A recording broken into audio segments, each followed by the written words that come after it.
Twin political storms gathered more force today over potential misdeeds at the IRS and the seizure of reporters' phone records. The Attorney General faced questions before the House Judiciary Committee, and the administration came under new criticism. Now, my question isn't about who's going to resign. My question is, who's going to jail over this scandal? House Speaker John Boehner led the way this morning as Republicans stepped up demands for action in the scandal at the Internal Revenue Service. There are laws in place to prevent this type of abuse. Someone made a conscious decision to harass and to hold up these requests for tax-exempt status. That followed last night's release of a report from the Treasury Department's Inspector General. It found the IRS used inappropriate criteria that identified for review Tea Party and other organizations applying for tax-exempt status based upon their names or policy positions. And there was more. USA Today reported that during the same period, the IRS approved perhaps dozens of applications from similar liberal and progressive groups. Mr. President. On the Senate floor, Republican Minority Leader Mitch McConnell pressed the White House to make sure the IRS cooperates fully with congressional investigations. These allegations are very serious. That there was an effort to bring the power of the federal government to bear on those the administration disagreed with in the middle of a heated national election.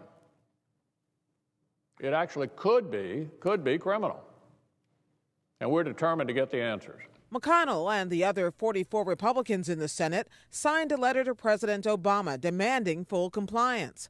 White House Press Secretary Jay Carney said today the president is committed to getting to the bottom of what happened. He expects people to be held accountable if they engaged in inappropriate activity, inappropriate conduct.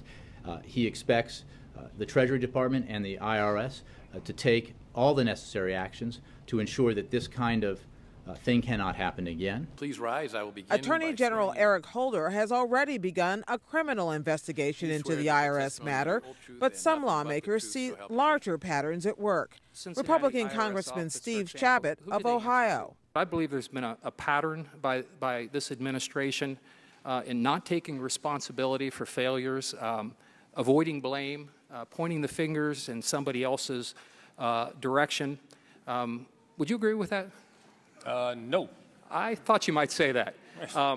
I think a lot of people do, including myself, and I think a lot of members of this committee, and we might be divided, obviously, but these are very significant things which have occurred here, and I would strongly encourage this administration to get out front, get all the facts out, let the chips fall where they may. I would agree with that last part of your statement. It is one of the reasons why I ordered the investigation last Friday, and I can assure you and the American people that we will take a dispassionate view of this. This will not be about parties. This will not be about ideological persuasions. Anybody who has broken the law will be held accountable.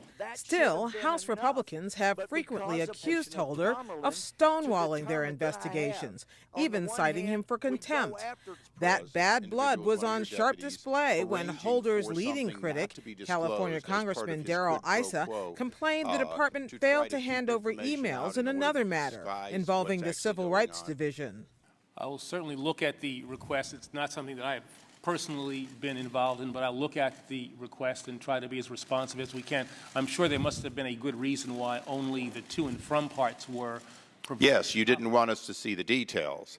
Mr. Attorney General, knowing the to and from, typically do. Knowing the to and... I'm not going to stop talking now.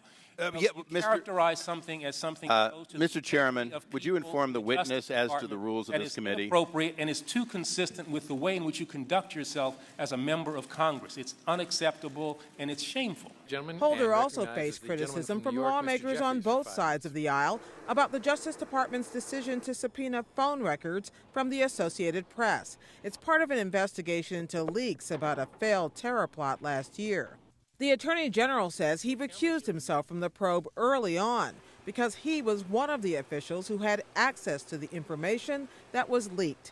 Instead, he named his deputy, James Cole, to handle the matter, and Cole, in turn, made the decision to seek the phone records. California Democrat Zoe Lofgren pressed him on that decision. Well, this is both an ongoing matter and an ongoing matter about which I know nothing. So I'm not in a position really to answer that question. But here's what I do think. I do think that at the conclusion of this matter, and when I can be back involved in it, that given the attention that it has generated, that some kind of after-action analysis would be appropriate.